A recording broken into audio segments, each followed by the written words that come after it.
Good evening, and thank you for joining us here on Rwanda Television News tonight. We do hope you had yourselves a productive Tuesday. Now here's a sneak peek of our edition. The Office of the President of the United States, known as the White House, has confirmed that His Excellency Paul Kagame, President of the Republic of Rwanda, and President Felix Antoine Tshisekedi of the Democratic Republic of Congo will visit Washington this Thursday to formally ratify the peace agreement signed by both countries on June 27th of this year. Prime Minister Dr. Justin Nsengiyumva has reaffirmed the government's strong commitment to supporting Rwanda's mining sector, emphasizing that operators must continue to professionalize their activities to align with the nation's development ambitions.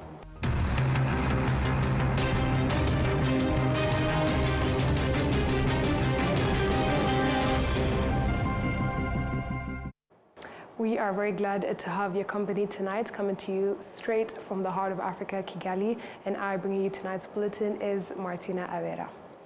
Now, the Office of the President of the United States, known as the White House, has confirmed that His Excellency Paul Kagame, President of the Republic of Rwanda, and President Felix Antoine Tshisekedi of the Democratic Republic of Congo will visit Washington this Thursday to formally ratify the peace agreement signed by both countries on June 27th of this year. The peace agreement was initially signed by the foreign ministers of the two countries, Ambassador Olivier Nduhungirehe of Rwanda and Therese Kayikwamba Wagner of the DRC. In a press briefing on Monday, White House Press Secretary Caroline Leavitt announced that the two heads of state will be welcomed by U.S. President Donald Trump at the White House. The purpose of this visit is to formally endorse the peace and trade agreements facilitated by the United States. These agreements include several key provisions, such as the dismantling of the FDLR terrorist group, which includes individuals implicated in the 1994 genocide against the Tutsi in Rwanda. In exchange, Rwanda will be able to lift some of the security measures it had previously implemented. Moving ahead, Prime Minister Dr. Justin Nsengiyumva has reaffirmed the government's strong commitment to supporting Rwanda's mining sector, emphasizing that operators must continue to professionalize their activities to align with the nation's development ambitions. He delivered this message while officially launching the 8th edition of Rwanda Mining Week. We have more. This annual event brings together key stakeholders to discuss strategies for advancing the mining industry, addressing persistent challenges, and exploring new avenues for investment. Among the participants were representatives of major mining companies. They expressed confidence that the forum will once again attract new investors, as it has successfully done in previous years. The Chief Executive Officer of the Rwanda Mines, Petroleum and Gas Board, Alice Uwase, noted that special attention will be given to technological innovations that can help reduce productivity barriers. She highlighted that many modern technologies rely heavily on minerals, several of which are sourced from Rwanda. Whether you arrive here by gas-powered or electrical vehicle or by using your phone, your GPS, please remember it's from mining. To unlock the vast potential of our mining sector, we have to deepen our investment in technology and geoscientific knowledge. That's why research and skills development play a critical role in shaping Rwanda modern's extractive industry, and the progress we see in mining today is the result of a collaboration with academia, producing highly skilled, market-ready professionals in mining engineering, geology, metallurgy, oil and gas, environmental sciences, and emerging technologies. In this regard, I call on each of you to join hands with us in this continuing journey to build a mining sector that is inclusive, transparent, productive, and globally competitive. The Prime Minister, Dr. Justin Nsengiyumva, urged mining operators to embrace technology, promote sustainable practices, and safeguard the environment, stressing that these elements are essential for the sector's long-term growth. Rwanda's mining sector has become a key pillar of our national development. It provides livelihoods to thousands of Rwandans and makes a significant contribution to our economy.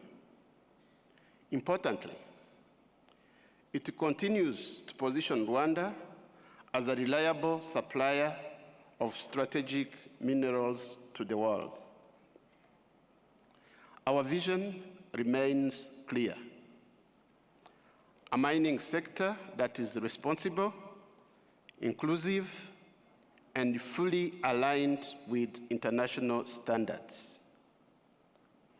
This means ensuring that mining activities deliver tangible benefits to local communities, safeguard our environment, and contribute to long-term stability. It also means deepening partnerships with investors, researchers, and development partners to unlock opportunities across the entire value chain. We remain committed to maintaining a stable and a transparent regulatory environment, strengthening governance, and supporting cooperation that promotes responsible and sustainable investments. Running until December 5th, this year's Mining Week will focus on the application of artificial intelligence in sustainable mining, as well as strategies to reduce risks, especially accidents that are more common in traditional or manual mining methods.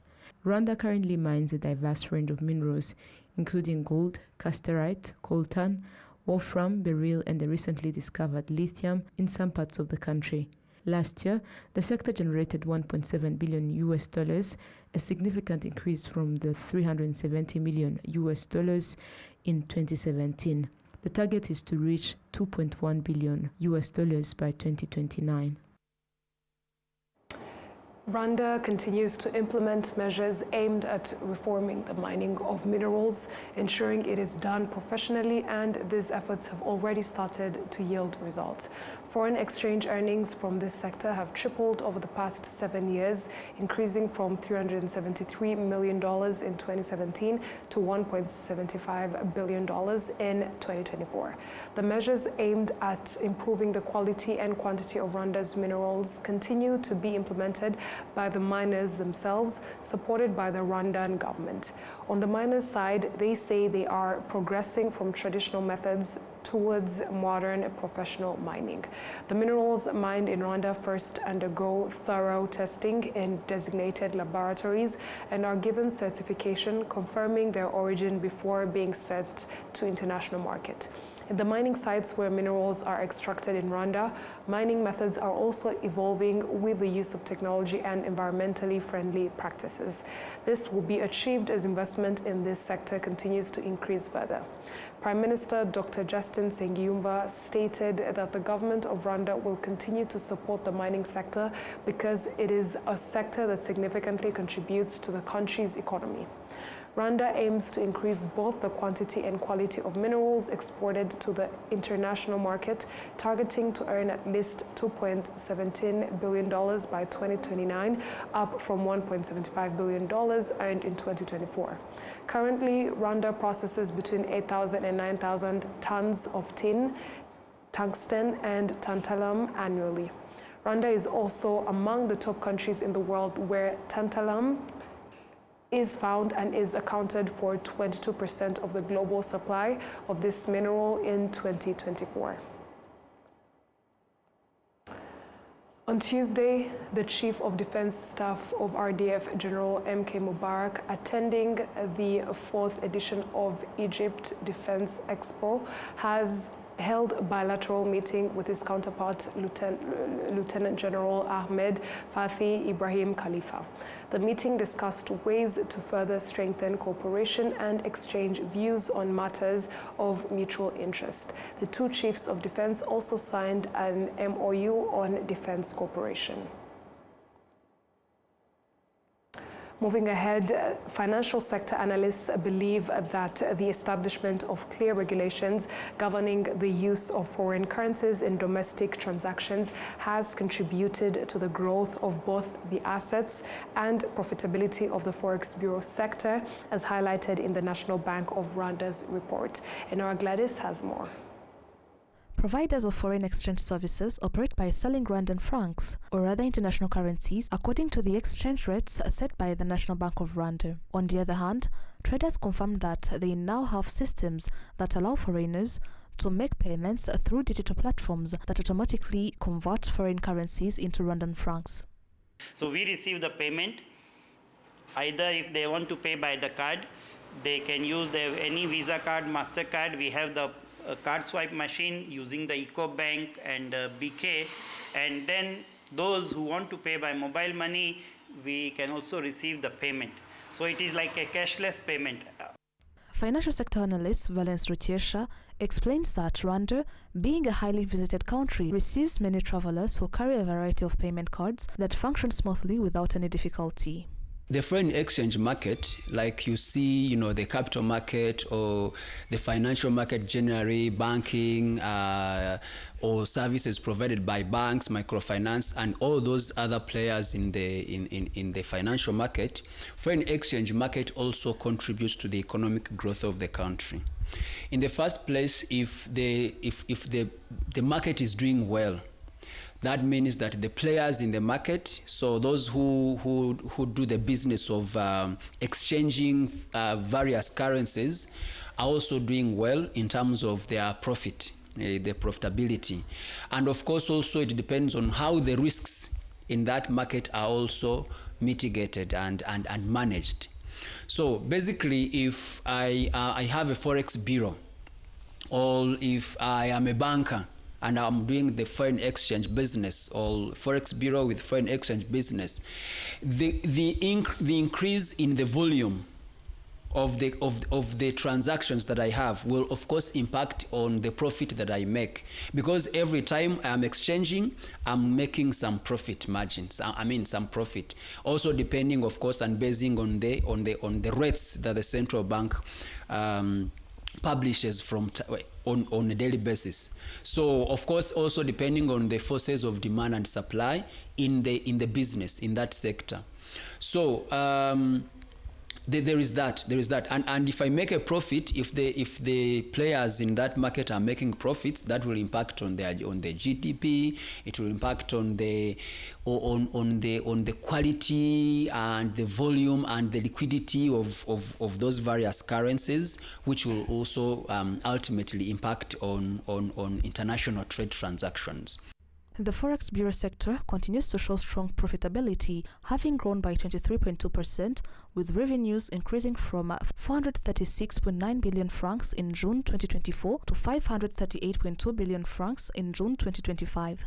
The 2024-2025 National Bank of Rwanda report also shows that the Forex Bureau sector's assets grew by 20.4%, rising from 12.1 billion francs in June 2024 to 14.5 billion francs in June 2025. Analyst Valence Rutiesha adds that the National Bank's decision to prohibit the use of US dollars and euros for domestic transactions is one of the factors that boosted the performance of forex bureaus.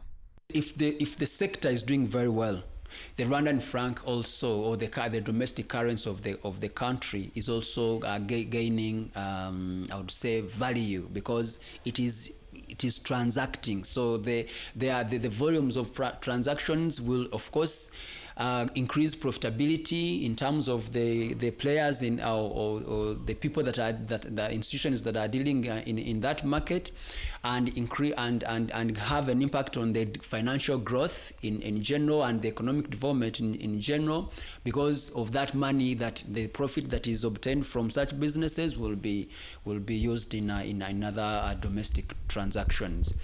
Then the other thing is in terms of foreign exchange risks, because if the foreign exchange market is doing well, then the risks also that the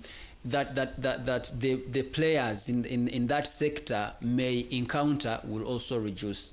Because if, for example, I'm not able to exchange the currency that I have, I would be obliged to pay in that in the currency that I have, because I don't have the other currency that I would be required to use, and that can come with a cost. Yeah, so the risks of exchanging from time to time when you need a currency and you can't use one currency to pay. For example, let me give you an example. The central bank recently has been pushing for transactions in Rwanda to be necessary and in terms of to be mandatorily made in Rwandan franc. So what that means is that if, for example, I have Rwandan francs, so if I earn in Rwandan francs and I have to pay in United States dollars, yeah, the requirement for me to first exchange the Rwandan franc into a USD will go with the risk, because as you exchange, you lose some money. In Rwanda, there are between 78 and 88 licensed forex bureaus. The sector continues to be profitable, with its net profits increasing by 23.2% to 538.2 million Rwandan francs as of June 2025 from 436.9 million Rwandan francs recorded at the end of June 2024. Equity increased by 15.7%, increasing from 10.1 billion Rwandan francs in June 2024 to 11.7 billion Rwandan francs in June 2025. Enra Gladys, RwandaTV News. From the 1st of December, Rwanda's national carrier, Rwandair, launched flights to Zanzibar, an island rich in tourism and investment opportunities. Adam Skizera with more. From Kigali International Airport, the flight to Zanzibar takes 1 hour and 45 minutes. Zanzibar is part of the United Republic of Tanzania and holds a unique place in Africa's history. It is known for its beautiful shores that attracts tourists from around the world, as well as its centuries-old Arab-built architecture that remains well preserved. The island covers area of 2,462 kilometers squared, with a population of about 1.8 million people. However, it receives nearly 1.5 million visitors annually. Approaching Zanzibar, one immediately notices the many boats on the water and the large number of tourists heading to the island. Zanzibar economy is diverse, including leather products, textiles, and crafts, while tourism remains one of its strongest sectors. Ernest Mushi, Rwanda's acting chief operations officer, says the new flights will benefit both Rwandans and residents of Zanzibar by boosting travel convenience, tourism, and business opportunities. Zanzibar being Zanzibar, it's a tourism hub. It's rich in culture, rich in, when it comes to the tourism sector. It's booming. It's something that everybody can see and can, it's something which is very easy to see. Again, it's also going to boost our network. Maybe some of you don't know, we fly to UK daily. That is 7 days a week. That is Monday up to Sunday. So, and that also we have another route, which is now Europe, Paris, and then Brussels. So some of the tour operators from that side really have been really pushing us to, it's really that real potential that Zanzibar has in terms of the tourism. So the answer is very simple. It's a tourism hub. It's a good place for people who can really want to come and, take rest, leisure. Rwanda's ambassador to Tanzania, retired General Patrick Nyamvumba, adds that expanding air travel will strengthen bilateral cooperation, particularly in trade and investment between the two countries. One is the ability for us to be able to communicate between Kigali and Dar es Salaam and Zanzibar in this particular case, but it also fosters growth. Here we're talking of tourism. So it spurs economic growth, it facilitates movement of people from one place to another. And so the benefits, as you know, are immense when so wafanyabiashara huwa wanaweza kutembea kwa urahisi, sisi ni nchi majirani, and therefore it also becomes cheaper for travelers from either Rwanda to here and vice versa. Kigali, Zanzibar, we operate 4 times a week, which means Monday, Wednesday, Friday, and Sunday. Adam Squizera reporting for RwandaTV News in Zanzibar. Tanzania. Thank you, Adams, for that report. Now, in Kigali City, passengers have begun using buses that no longer experience delays at bus parks, bus stops, or on the road, which is an improvement they say is helping them reach their destinations on time. Starting this Tuesday, certain roads in Kigali have been equipped with dedicated bus lanes and priority traffic lights, part of a broader plan to improve public transport efficiency. We have more in this report. The new system has first been implemented on the route from downtown to Sonatube and Remera Prince House. It allows buses to move faster and avoid long waits at bus stops, enabling passengers to travel more efficiently. Oswald Abenawe, the operations lead at EcoFleet Solutions, the company overseeing this system, explains that although fast-lane bus operations are being expanded to other routes, these particular routes were selected due to its unique traffic characteristics. This road usually had a lot of traffic, which caused buses to delay. A special pathway was created on the existing roads to help buses move faster, especially now that traffic lights also has lights indicated for buses. Now the route has a lane dedicated to buses only, allowing them to pass before other vehicles. This program is not limited to the downtown Prince House Road. The goal is to make sure people can easily find buses at bus stops instead of all buses returning to bus parks where delays often happen. Damas Hatijekimana, a bus driver on the downtown Remera route, along with several passengers, says this new system is solving the problem of waiting for buses for a long time, which used to delay people. What we used to do was wait for passengers to fill the buses at bus parks. But now, with the new guidelines, buses don't have to pass through multiple bus parks. Instead, they pick up passengers directly at bus stops. Additionally, having a special traffic light that lets buses pass before other vehicles is really helpful.